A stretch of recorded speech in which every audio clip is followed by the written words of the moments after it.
Olá, alunos! No último vídeo falamos sobre a diferença entre descrever e explicar e vimos também as características dos textos descritivos e explicativos, as diferenças em termos da grande estrutura dos textos e também as diferenças gramaticais. Nas diferenças gramaticais, olhamos sobretudo para os verbos, a diferença entre verbos relacionais e existenciais, que existem mais nos textos descritivos, e os verbos materiais, que existem mais nos textos explicativos.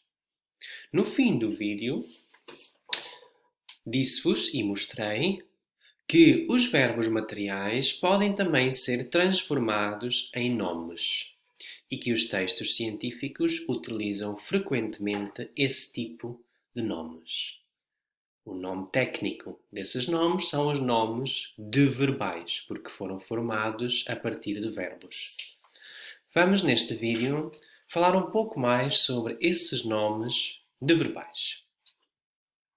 Portanto, este é o slide que já estava no vídeo anterior, estou só a repeti-lo aqui. A ideia de que podemos transformar verbos materiais em nomes. Contrair, contração, cair, queda, expulsar, expulsão e outros.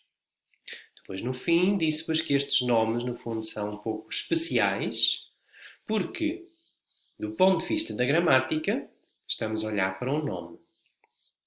No entanto, do ponto de vista do significado desses nomes, não estamos a encontrar nenhuma entidade, que é o que nós estamos mais habituados a encontrar nos nomes. Aqui temos um caso atípico, não típico, não é? Em que o nome, na verdade, está a exprimir uma ação. Ok. O que eu gostava de discutir convosco hoje é, em primeiro lugar, vocês precisam de perceber que há muitas formas em português de formar nomes a partir de verbos. Portanto, a forma mais comum é em são, como em discutir, discussão. E provavelmente vocês já encontraram e já aprenderam vários outros nomes que terminam em são. Mas não é a única forma que o português tem de transformar verbos em nomes. Temos aqui alguns outros verbos: crescer, crescimento, filmar, filmagem, ler, leitura ou tolerar, tolerância.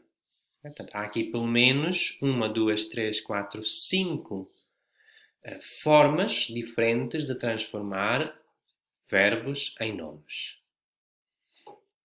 Então, como é que vocês podem saber, na verdade, estão a olhar para um verbo material e ainda não conhecem o nome?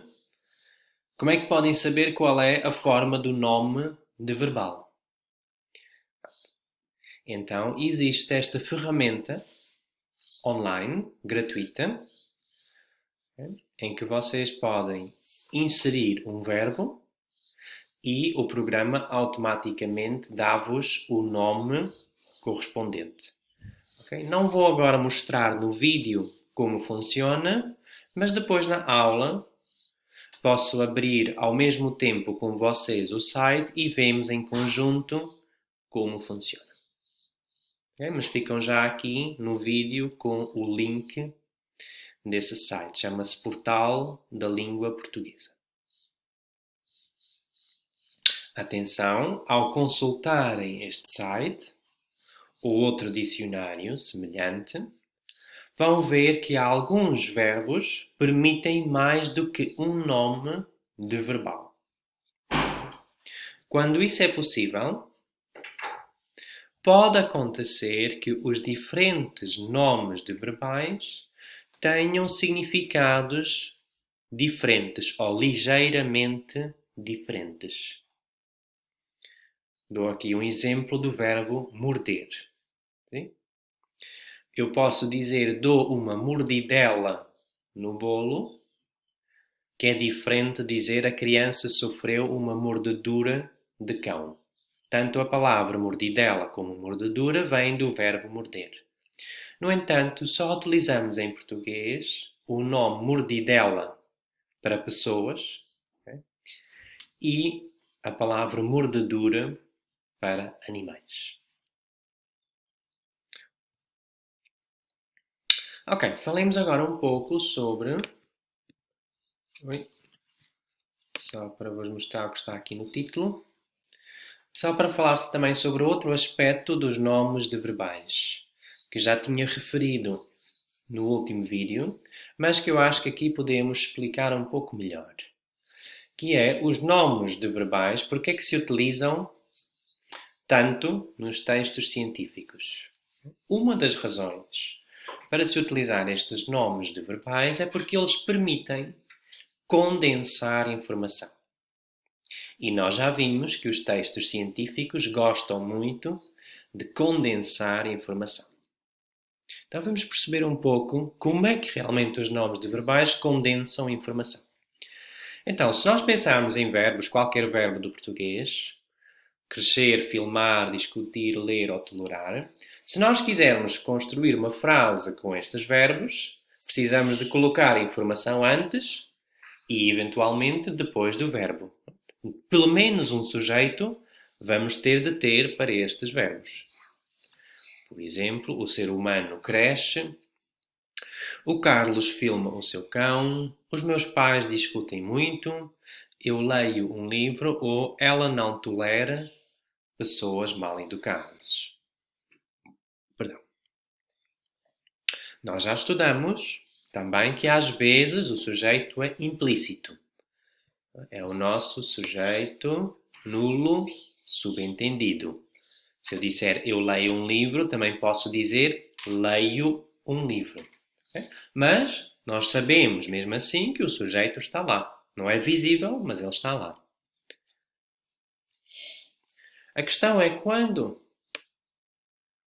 Quando transformamos o verbo no nome, o sujeito desaparece. Ou pelo menos pode desaparecer. O sujeito passa a ser uma informação secundária ou mesmo irrelevante, pouco importante. Portanto, se eu transformar o verbo filmar no nome filmagens, eu posso dizer as filmagens correram muito bem. Discutir, posso dizer hoje vi uma discussão na rua. Ou ler, a leitura é ensinada na escola. Nestas frases, quem filmou? Não sei. Quem discutiu? Não sei. Quem leu? Não sei.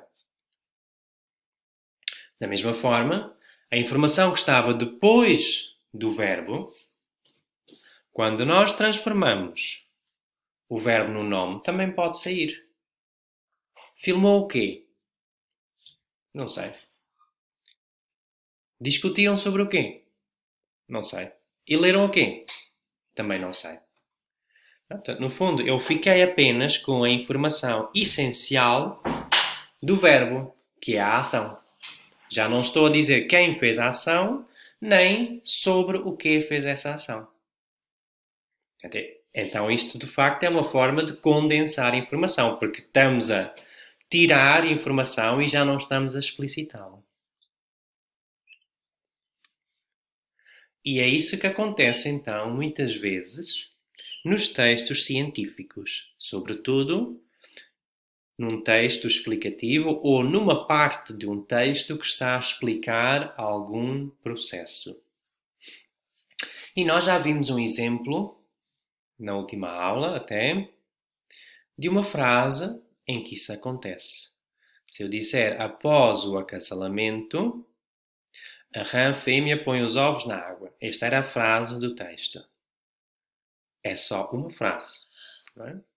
No entanto, se olharmos bem para esta frase, ela tem dois acontecimentos.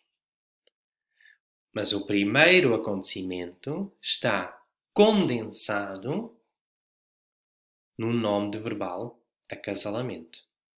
Na realidade, o que eu estou a dizer nesta frase é a rã macho e a rã fêmea acasalam e depois a rã fêmea põe os ovos na água.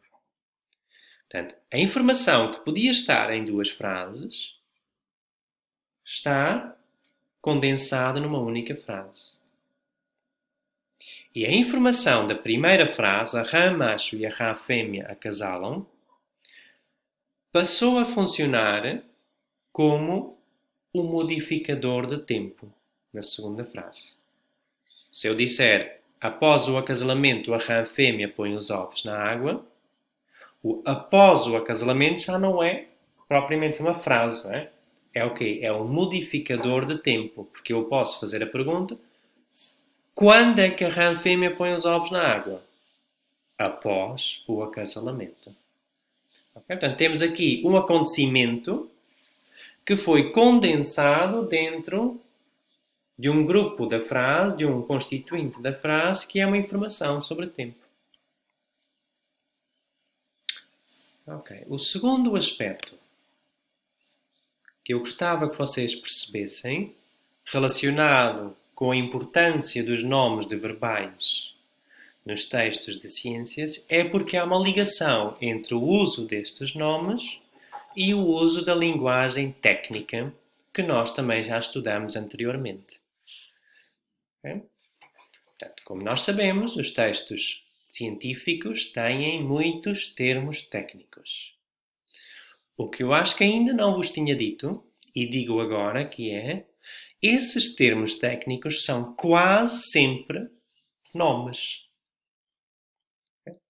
Portanto, imagina que nós queremos fazer um termo técnico sobre um processo. Então, o que é que nós fazemos? Precisamos de transformar um verbo, o verbo desse processo, não é? Precisamos de o transformar num nome para ele depois poder funcionar como um termo técnico. Okay? Por exemplo, o verbo respirar não é um termo técnico. Mas se eu disser o nome respiração, okay, já pode ser um termo técnico em ciências. Okay? O sangue circula, mas circular não é um termo técnico. No entanto, se eu transformar o verbo circular no nome circulação, já tenho aqui um termo técnico. E aqui temos um outro exemplo, okay, sobre o ciclo de vida das plantas. E como podem ver, temos aqui 1, 2, 3, 4 subprocessos, não é? Neste ciclo de vida, nesta explicação do ciclo da vida. E se olharmos para os nomes desses subprocessos, vamos encontrar o quê? Vamos encontrar, precisamente, nomes de verbais: polinização, fecundação, formação de frutos e germinação da semente, que têm a origem nos verbos polinizar, fecundar, formar e germinar. Ok, aqui temos só alguns exemplos de processos que são estudados normalmente na escola em Portugal, okay, e que são formados a partir de verbos, ou seja, são nomes de verbais. Digestão, absorção, formação de cárie dentária, ventilação pulmonar, fotossíntese, absorção, ovulação, desenvolvimento do feto. Portanto, podemos ver mais uma vez, a maior parte deles termina em são, mas não todos. Okay? Portanto, não é automático. E pronto. Chegamos ao fim desta apresentação sobre os nomes de verbais nos textos científicos. Até já!